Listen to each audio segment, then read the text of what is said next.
Hey, stop, tu roules sur le boulevard BD, ce manga est fait pour toi. To Your Eternity, tome 22. La poupée Ebeldi, le chasseur d'immortels qui la poursuivait pour mettre la main sur sa propriétaire numéro 32, marche en direction de l'entrepôt Kim et les autres utilisaient. Si la poupée ne donne pas de signe de fatigue, justement parce qu'elle n'est pas humaine, Ebel est épuisée.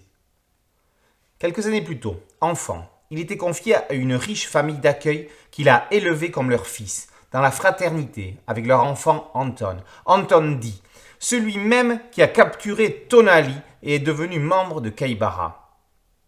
L'organisation qui veut mettre la main sur la poupée. Bonchen Nikoli Latastipic, Uralius, ça fait toujours plaisir d'énoncer son patronyme en entier, et lui aussi en captivité. La poupée et Ebel sont retrouvés par les parents de ce dernier. La marionnette va découvrir leur vrai visage. Va-t-elle réussir à s'extirper de ce guet-apens pour retrouver ses amis et délivrer ceux qui sont détenus? On ne s'ennuie pas une seconde dans ce 22e tome de cette excellente série dont certains épisodes ont toutefois été plus contemplatifs. L'histoire avance à grands pas. Le passé de certains personnages est dévoilé et on comprend mieux leurs failles. La poupée tire son épingle du jeu en devenant un personnage pivot et un autre personnage fait des éclats. C'est aussi un jouet, un petit crabe, qui va jouer un rôle primordial, alliant suspense et humour sans ridicule. Un grand moment de série, digne d'une scène de Mission Impossible. Le thème principal de l'épisode est la fraternité. L'essentiel de l'intrigue tourne autour des frères Di.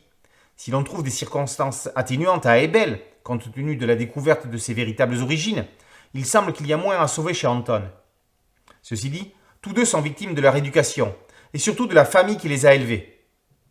Au fond, dans son corps d'adulte, Anton, qui, dans son cerveau à 8 ans, aime maladroitement, il est plus naïf et impulsif que méchant. Il agit instinctivement qu'il en devient ridicule à un point inimaginable. Il va lui falloir laisser parler l'enfant en lui pour éviter l'autodestruction. To Your Eternity, comme son titre l'indique, ouvre le débat sur l'immortalité. Au-delà de ça, c'est une réflexion sur le temps qui passe, de l'enfance à l'âge adulte, les rapports aux jouets, l'impossible retour dans le temps. Sous une enveloppe subtile, Yoshitoki Oima signe l'un des mangas les plus philosophiques du moment. To Your Eternity tome 22 par Oima et paru aux éditions Pika. Boulevard BD, c'est un podcast audio, un site dédié et une chaîne YouTube. Merci de liker, de partager et de vous abonner. A très bientôt sur Boulevard BD. Ciao.